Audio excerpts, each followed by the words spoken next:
Beyond the headlines with फहमी दारियाज में खुशामदीद नाजरीन। कुछ कहानियाँ ऐसी होती हैं जो रोज़मर्रा की ख़बरों में दब जाती हैं या पस मंज़र में चली जाती हैं। ऐसी ही कहानियाँ हम आपको सुनाएंगे जिसमें जद्दोजहद, जुस्तजू और कुर्बानी की कहानियाँ होंगी। आज हमारे साथ जो मेहमान मौजूद हैं हुसैन नकी साहब हैं। वो तलबा सियासत, सहाफ़त और इंसानी हकूक़ में एक मुनफरिद मकाम रखते हैं। उसके अलावा अगर हम बात करें बरे सगीर के बंटवारे, मोहतरमा फातिमा जिन्ना की इलेक्शन और भुट्टो के जो उरूज है उसके चश्मदीद गवाह रही। तो सबसे पहले नकी साहब आपका बहुत बहुत शुक्रिया कि आपने वॉच टावर को जो है वो टाइम दिया और हमारे लिए ये एजाज़ की बात है। बिल्कुल सर, ये बताइएगा नकी साहब कि आपका पूरा ख़ानदान ज़ाहिर है इंडिया चला गया था, तो फिर आप कैसे पाकिस्तान आ गए? मेरा ख़्याल है कि किसी मुग़ल शहंशाह के ज़माने में उनको वहाँ से बेदखल करके और उनको कहा गया था कि इनको शहर से, ये सैयद जो हैं ये काफ़ी साजिशों में हिस्सा लेते हैं, तो इनको यहाँ से कुछ दूर भेज दो। तो वो हरियाणा में आता है, तकरीबन दिल्ली से 40 किलोमीटर दूर है। मैं गया भी हूँ उस गांव को अपने देखने। उसका नाम है पिंगोड़। उसमें वहाँ से हमारे परदादा लखनऊ आ गए थे और लखनऊ में एक महल्ला है मेहंदीगंज, वहाँ उनका क़याम हुआ।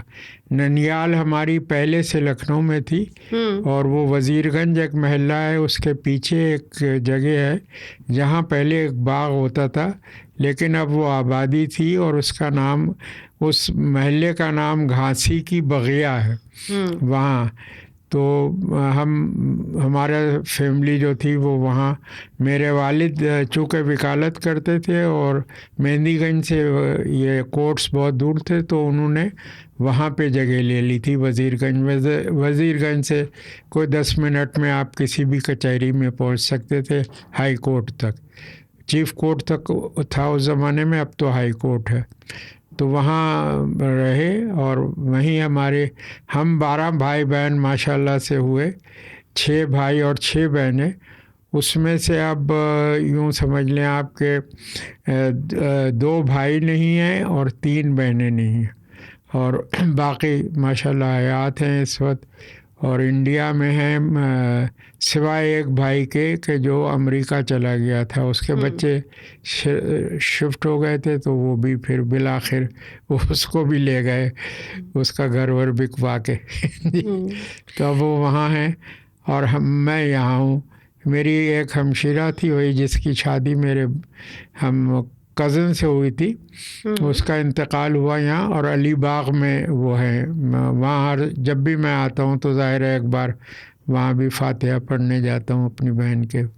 अच्छा नकी साहब, ये बताइए कि सज्जाद ज़हीर मुस्लिम लीग की हिमायत में अदारिया भी लिखते थे और उनके जो भाई अली ज़हीर थे वो यूपी में कांग्रेस के हिमायत आफ्ता उम्मीदवार थे, तो ये दोनों में क्या तज़ाद था?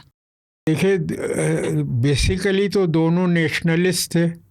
अली ज़हीर साहब भी, कांग्रेस तो एक नेशनलिस्ट पार्टी थी और पहले तो सब लोग ज़ाहिर है कांग्रेस में ही, सोशलिस्ट लोग भी जो थे और कम्युनिस्ट भी जो लोग थे वो कांग्रेस में शामिल हुए थे।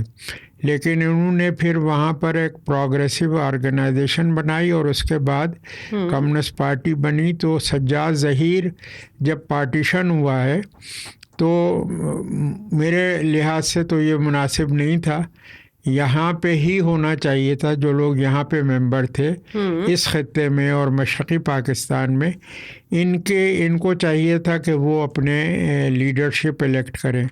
लेकिन ऐसा हुआ कि इंडियन कम्युनिस्ट पार्टी ने सज्जाद ज़हीर साहब को पाकिस्तान असाइन कर दिया और वो यहाँ मेरी नज़र में एक वायसराय के तौर के ऊपर आए थे।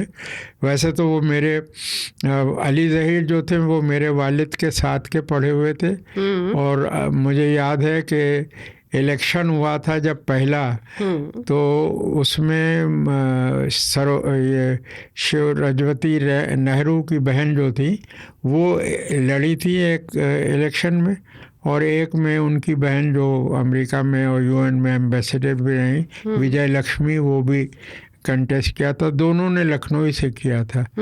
तो जो अली ज़हीर साहब का ख़ानदान है वो चूँकि थे तो ये लोग जबलपुर के, लेकिन चूँकि चीफ़ कोर्ट या तो हाई कोर्ट जाते इलाहाबाद में, या वो chief court sir Wazir Hasan साहब, उनके वालिद जो थे वो सर वज़ीर हसन थे। He was the amongst the founder members of Muslim League, All India Muslim League जिन लोगों ने बनाई उसमें सर वज़ीर हसन शामिल थे, यानी अली ज़हीर और सज्जाद ज़हीर के वालिद उसके। लेकिन वो रहे थे वहीं और आखिर तक वहीं रहे सर वज़ीर हसन साहब। और हुसैन ज़हीर साहब जो थे वो हिंदुस्तान में समझिए साइंटिफिक इंडस्ट्रियल रिसर्च के फाउंडर हैं बिल्कुल।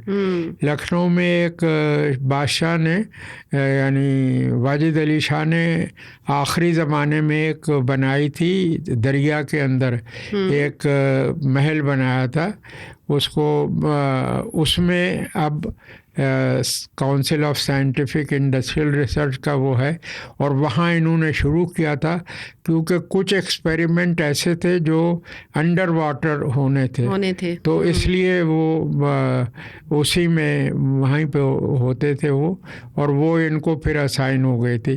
तो सज्जाद यानी वो जो थे Hussain Zaheer, doctor Hussain Zaheer, he was basically बहुत ही आउटस्टैंडिंग साइंटिस्टों में उनका शुमार होता है। इत्तेफाक से वो तो नहीं रहे शिया कॉलेज में, लेकिन जो दूसरे council of scientific industrial research में हेड थे उन्होंने मुझे पढ़ाया भी है। वो सिख थे, गुरबचन सिंह सिद्धू उनका नाम था। और जब भी वो आते थे तो लखनऊ में, जब तक हम लोग वहाँ थे तो वो हमें भी मिलने आते थे, अपने शागिर्दों को भी। अच्छा हुसैन नकी साहब, आपने लिखा है कि 1947 से लेकर 1950 तक लखनऊ और यूपी से जो भी बीए पास था या तालीम याफ्ता था वो पाकिस्तान आ गया था, तो इसकी सबसे बड़ी वजह क्या थी?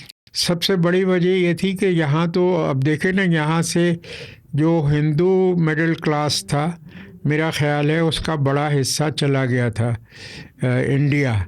और खुसन ज़ाहिर है उनके पास सबसे बड़ा सूबा वहाँ का और सबसे एडवांस्ड 2 प्रोविंसेस थे ना, उनमें तो बॉम्बे उस वक्त सूबा था और कलकत्ता तो शहर था लेकिन बंगाल का हिस्सा था। लेकिन Bombay itself was considered a province एक तरीके से, तो वहाँ चले जाते थे लोग। बल्कि सारा पंजाब का आप देखें ना, पंजाब से सरहद से जितने भी बड़े आपको एक्टर मिलेंगे ये सब लोग इधर से गए थे, या यूपी से भी गए हैं तो सब वो लखनऊ ही गए थे।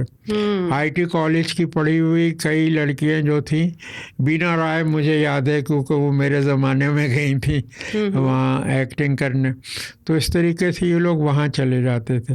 यूपी जब आज़ाद होने जा रहा था तो जब आप इस किस्म के नारे लगाएंगे लखनऊ में सन 46 में, सीने पे गोली खाएंगे, पाकिस्तान बनाएंगे, चुटिया राज नहीं चलेगा, धुतिया राज नहीं चलेगा, आप उनको अब्यूज़ कर रहे हैं, धुतिया राज नहीं चलेगा, तो वो जब धुतिया राज शुरू होगा तो वो आपको इम्प्लाई करेंगे। तो एक तो ये बड़ी वजह थी। दूसरे यहाँ बहुत सारी अपॉर्चुनिटी थी। तीसरे ये था कि जो सिविल सर्विसेज थी उसमें पहले बहुत सारे इलाके हमारे यहाँ के जो इंडिपेंडेंस स्ट्रगल में अपने तौर पे इन्वॉल्व थे वो हिस्सा नहीं ले रहे थे, लेकिन यूपी के लोग जा रहे थे सर्विसेज में। पंजाब से कम लोग जा रहे थे, सिंध से तो मेरा ख्याल है ज़्यादातर एक आधी थे जो गए थे सिविल सर्विस में, और या हिंदू थे। मैं काजी साहब को मुझे याद है जो वापडा में मेरा ख्याल है चेयरमैन भी हुए या डिप्टी चेयरमैन हुए। 1-2 सिंध से ताल्लुक़ रखने वाले लोग थे। मेरा ख्याल है वो आज़ादी की तहरीक के चूँकि उस स्ट्रगल में शामिल थे लिहाजा वो लोग नहीं जाते थे। हालांकि एजुकेशन तो यहाँ पे भी काफ़ी थी। सिंध में मेरे खुद एक मेरी नानी के कज़न थे जिन्होंने यहाँ ये जो मदरसतुल इस्लाम है ये यहाँ पे सिंध मदरसतुल इस्लाम, इसमें वो आके 1925-30s में वो पढ़ा रहे थे अरबी और फ़ारसी। सैयद अली नवाब उनका नाम था। वो फिर यहाँ से वापस चले गए थे, बहुत पहले की बात है, उसी वक्त। अच्छा सर, ये बताइएगा कि आजकल इंतज़ामी यूनिट्स की बात हो रही है सिंध में, बात करूं तो, लेकिन नकी साहब आप लिखते हैं कि जब पता चला कि अब कराची पाकिस्तान का मज़ीद मरकज़ नहीं है, तो कराची को सूबा बनाने की आवाज़ें भी उठी थी उस वक्त, और उसमें महमूदुल हक उस्मानी और रईस अमरोही मुहिम चलाते थे। तो ये क्या था? ये लोग, अब आप देखें ना, एक तो आपको अकोमोडेट किया, सबसे ज़्यादा सिंध ने अकोमोडेट किया, ये इसके बावजूद कि ये कैपिटल था। आप लोग यहाँ आए, आपने जॉब्स तकरीबन, ज़ाहिर है जितना आदमी यानी ग्रेजुएशन करता था फ़ौरन ही वहाँ से पाकिस्तान आ जाते थे। वो जो यहाँ पे ये बने ना इवैक्यू लॉज, और उसके बाद सिटीजनशिप एक्ट बना, और ये सब उसकी वजह ये थी कि मतलब पाकिस्तान ये तो नहीं था ना कि पाकिस्तान जो बनेगा उसमें सारे हिंदुस्तान के मुसलमानों को अकोमोडेट किया जाएगा। It was never on charts, कभी भी ये नहीं था कि सारे मुसलमान यहाँ आ जाएंगे पाकिस्तान बनेगा। तो ये था कि जहाँ पे जो टर्म है आपके पार्टीशन के, आपने पढ़े होंगे डॉक्यूमेंट्स, तो वो तो यही था ना कि जहाँ पे मुसलमान अक्सरियत में हैं वहाँ पर उनकी यानी स्टेट उनकी होगी। और बाद में फिर ये हुआ कि उसमें चूंकि कांग्रेस ने बहुत और सिखों ने, दो ने काफ़ी रपड़ जिसको कहते हैं डाला, तो फिर उन्होंने कहा कि अच्छा फिर उन डिस्ट्रिक्ट्स में जहाँ पर ज़्यादा है मेजॉरिटी में वो इनके साथ रहेंगे, और इसी तरीके से ये हुआ। तो सिंध में तो आप देखें ना कि सिंधियों की आबादी थी, चाहे वो हिंदू हो या मुसलमान हो, सिंधी आबादी थी। और वो आए यहाँ, कैपिटल आप कराची बना, कराची को कैपिटल बनाया। कायदे आज़म ने गालिबन इस वास्ते के कहते ये है कि उनकी अभी तक डिस्प्यूटेड है कि बर्थ प्लेस उनकी क्या है, लेकिन यह है कि कराची उनका शहर था, इस वास्ते उन्होंने यहाँ बनाया। बहरहाल घर तो था उनका ज़रूरी। अच्छा ये बताइएगा नकी साहब के जो सजाद ज़हीर रावलपिंडी साजिश केस में फैज़ अहमद फैज़ के साथ गिरफ्तार हुए थे, आप लिखते हैं कि उन्हें नेहरू की साजिश पर, सिफारिश पर जो है वो रिहा किया गया था। बिल्कुल, मैं इसका चश्मे दीद गवाह हूँ, क्योंकि ये जो ज़हीर फैमिली थी इसमें हमारी और उनकी दोनों की, सज्जाद ज़हीर की बेटी जो थी वो मेरी भतीजी के साथ भी पढ़ी, मेरी बहन, छोटी बहन के सबके साथ भी पढ़ी। तो ये लोग जो थे ये वहीं थे। और लेडी वज़ीर हसन जो थी वो असल में बहुत ही एक्टिव खातून थी, और उस वक्त तो मैंने बहुत कम ऐसी, और खुसूसन शिया घराने की औरतें जो इतनी आउट स्पोकन और खुल के बोलें, वैसे तो कुर्रतुल ऐन हैदर भी थी, लेकिन इन्होंने ये किया वहाँ पर कि लेडी वज़ीर हसन ने ये जो शिया कॉन्फ्रेंस बनाई गई, ये कांग्रेस स्पॉन्सर्ड एक ऑर्गेनाइजेशन थी जिसने अली ज़हीर साहब को खड़ा किया as candidate against Muslim League candidate. Elect तो चौधरी खलीक़ ज़माई हुए, क्योंकि ज़्यादा मुसलमान उनके हक़ में थे, और इस बुनियाद पे वोट तकसीम नहीं हुआ कि शिया और सुन्नी भी हो, मुसलमान और गैर मुसलमान पे बुनियाद पे। तो बनने को शिया कॉन्फ्रेंस भी बनाई कांग्रेस ने, और सुन्नी तहरीक भी बनाई, और दोनों में हमारे जानने वाले लोग थे। मेरा एक क्लास फेलो होता था, यानी मेरा हम जमात था वो, लेकिन वो सुन्नी स्कूल में पढ़ता था, तो बल्कि हम लोग एक दूसरे को छेड़ते थे कि तुम लोग भी कांग्रेस में चले गए, हम भी कांग्रेस में चले गए, लेकिन मेजॉरिटी तो फिर भी मुस्लिम लीग के पास ही रही। सही जी। अच्छा, कम्युनिस्ट रहनुमा जो हसन नासिर को क्यों मुल्क बदर किया गया था और वो वापस कैसे आ गए? देखिए, उसमें तो उनका टर्म था, मैं इस शहर में था जब वो वापस आए हैं। हसन नासिर साहब अनलाइक जो उस वक्त समझा जाता था कि बड़े बड़े बाल रख लो, शेव न करो, ये हो, वो इसके बिल्कुल ही उलट थे। इंतहाई वेल ड्रेस्ड, इंतहाई स्मार्ट लुकिंग। आप बिल्कुल ही एक्चुअली आप मिलते तो ऐसे महसूस होता था कि आप एक शहजादे को मिल रहे थे। भी वो फ्रॉम उनकी ननियाल जो थी वो तो जंग्स में से थी, जो जंग बहादुर यार जंग वगैरह ये लोग जो थे, इन ये फैमिली है, तो वो उस फैमिली से थे।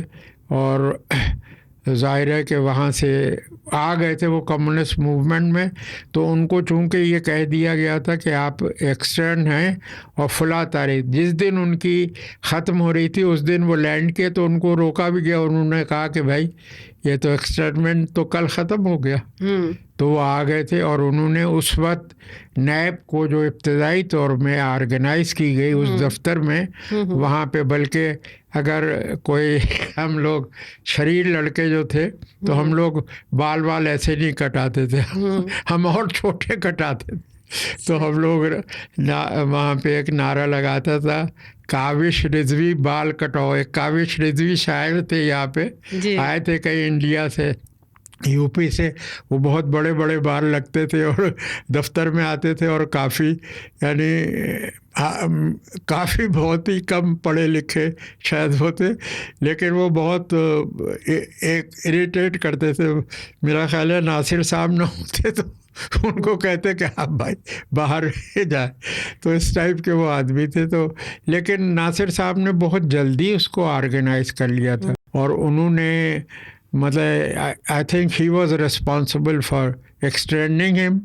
ज़ाहिर है वो उसके बाद तो लेकिन वो बाद में तो रहे नहीं, डिफेंस सेक्रेटरी हो गए थे और उसके लेकिन उन्होंने नासिर साहब ने बहुत ही उसको जल्दी ऑर्गेनाइज कर लिया था। अच्छा नकी साहब, ये बताइएगा कि तालिब इल्मी के ज़माने में आपको भी शहर बदर किया गया था, कैसे हुआ और किन किन इलाकों में फिर आप रहे? हर इलाके में रहे। ये तो इंतहाई मैं समझता हूँ कि हेल्पफुल था। मैं तो बाद में छेड़ता भी था अपने ब्यूरोक्रेट साथियों को कि तुम लोगों ने तो फैसिलिटेशन शुरू किया स्टूडेंट लीडर का कि हर शहर में जाओ और उसको बंद करा दो। तो हम लोग यहाँ से गए हैदराबाद ज़ाहिर है फ़ौरनी हड़तालें हो गई सब जगह। सर आपको क्यों दरबदरी करनी पड़ी? हम लोगों को तो, हम तो स्टूडेंट लीडर थे। हम अब देखिए ना, एक शहर है उसकी 3.5 लाख आबादी है। हाँ। 15 दिन बाद उसमें सन 47 के बाद 15 दिन बाद उसकी आबादी हो जाए 6 लाख और उसके बाद हो जाए 10 लाख और उसके बाद हो जाए 15 लाख और कॉलेज एक हो, एक साइंस कॉलेज और आर्ट्स कॉलेज तो इंटरमीडिएट तक था। बल्कि लखनऊ में हमारे बिल्कुल ही पड़ोसी थे जैदी साहब, वो प्रोफेसर जैदी क्रिश्चियन कॉलेज से उनको इनवाइट कर लिया गया कि आप सिंध मदरसतुल इस्लाम में आ जाएं और क्रिश्चियन टीचर्स होते थे उस वक्त। और एक कॉलेज, अब उसके ऊपर उसमें कितनी सीटें थी। जब मेरा दाखिला हुआ तो मेरा दाखिला तो इस तरीके से हुआ, आप तो ज़ाहिर है अलीगढ़ में कभी नहीं गई। अलीगढ़ जो है उसकी कॉमरेडरी बहुत ज़बरदस्त है।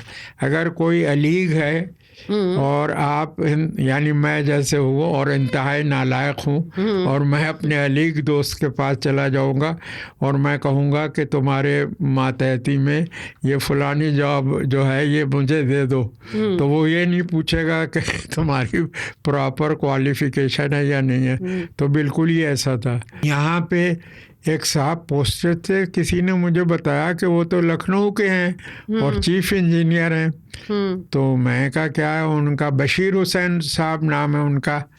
अच्छा, अब जो साहब वहाँ पे हमें नज़र आए वो सिर्फ मैट्रिक पास थे और उनके पास रुड़की की बीई इंजीनियरिंग की डिग्री थी और महल्ले में हमारे वजीरगंज में उनको, चाहे आप इसमें से निकाल दीजिएगा, उनको बच्चन हरामी वो इतने शैतान होते थे और मैट्रिक पास थे। हम जब गए कोठरी और उन्होंने हमें देखा तो उन्होंने फ़ौरन ही बुलाया, 10 रुपए का एक 10 रुपए दिए मुझे और खाना खिलाया और कहा यहाँ किसी को नहीं बताना कि मैं वजीरगंज से आया हूँ और वहाँ तुम्हें पता नहीं है, मैं यहाँ पता नहीं चीफ इंजीनियर थे या एग्जीक्यूटिव इंजीनियर थे, और बाकायदा वहाँ पे यानी वेल्ट लगाए हुए 3 पीस सूट पहने हुए बैठे थे।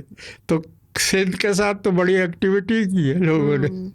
नकी साहब, ये बताइएगा कि मुनव्वर हुसैन सुर्खे थे जी, तो फिर वो जमात इस्लामी में कैसे चले गए? मुनव्वर जो था, मुनव्वर तो उसने NSF की मेंबरशिप हम लोगों से ले ली थी। हाँ। और ये 3 नंबर नाजिमाबाद है। 3 नंबर नाजिमाबाद में बड़ा मैदान एक जगह है जो बिल्कुल ही आखिरी बस स्टॉप होता था, वहाँ हमारे चचा का घर था, मैं वहाँ रहता था। उसके बिल्कुल ही जो सड़क पे जो जा रही है साइड को सड़क जाती है वहाँ से, वहाँ मुनव्वर का घर था और 133 गज के प्लॉट में ये लोग रहते थे।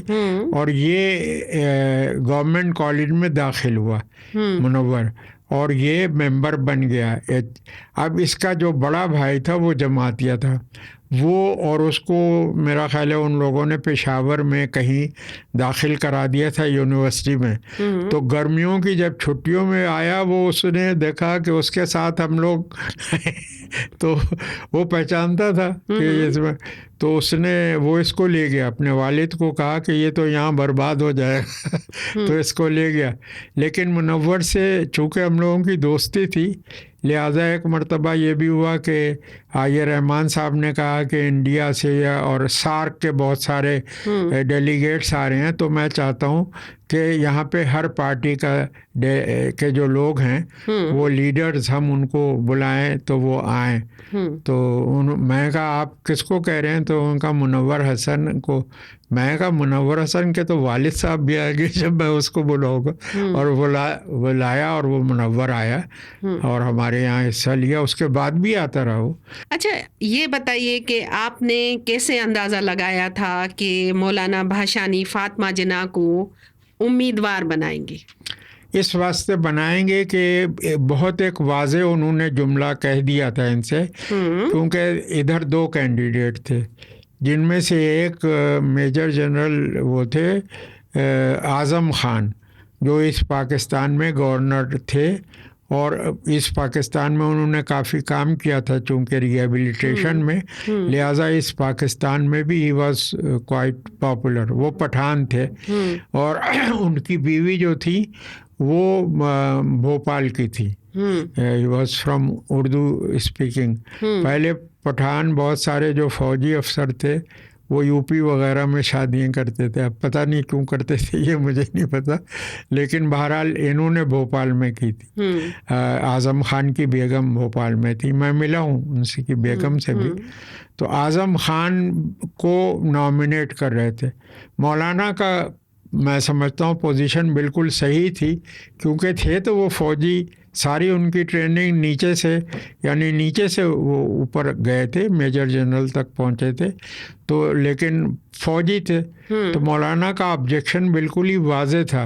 मौलाना ने ये कहा कि मैं किसी जनरल को सपोर्ट नहीं करूँगा। हालांकि उनके ऊपर ये भी इल्ज़ाम लगाया कि उन्होंने अयूब खान को सपोर्ट किया, जो बिल्कुल ही बोगस इल्ज़ाम है, गलत है ये कि उन्होंने सपोर्ट किया।